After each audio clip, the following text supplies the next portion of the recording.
మీద పుష్పం వాలినట్టు నీ మీద వాలిందా నా చీర? నేను తీస్తానుండు బావా, నువ్వు కంగారు పడుకో.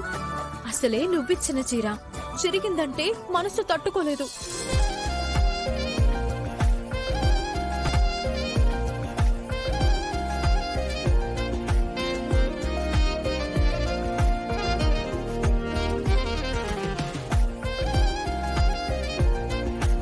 చూసుకోవాలి కదా.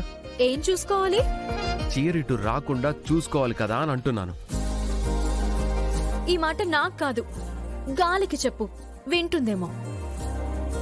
భలేవాడివయ్యా బాబు, ఎంతసేపు నన్ను తిడదామని చూస్తూ ఉంటావు గాని దీనిదేం తప్పుందని ఆలోచించవు. చీర విషయం దగ్గర నుంచి సంసార విషయం వరకు అంతే. సరే, బయలుదేరి. ఇంకా చీర పడినందుకు ఎవరైనా రొమాంటిక్ గా ఫీల్ అవుతారు, ఇలా చుర్రు బుర్రులు ఆడరు. నేనే అలాంటి మూడ్లో లేను. తమరు బయలుదేరచ్చు. ఏం చేస్తున్నావు? అరే,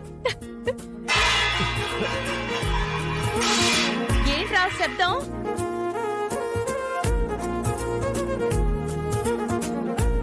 అమ్మో, అమ్మా నాన్నలు వస్తున్నారు. వాళ్ళకి కనిపించకుండా తొందరగా పో, లేదంటే ఎక్కడైనా దాక్కో. తొందరగా. ఎక్కడ దాక్కోవాలి? ఇక్కడ ప్లేస్ లేదు కదా. ఎక్కడ దాక్కుంటావు? సర్లే, ఇక్కడ దాక్కుంటా. తొందరగా వెళ్ళు.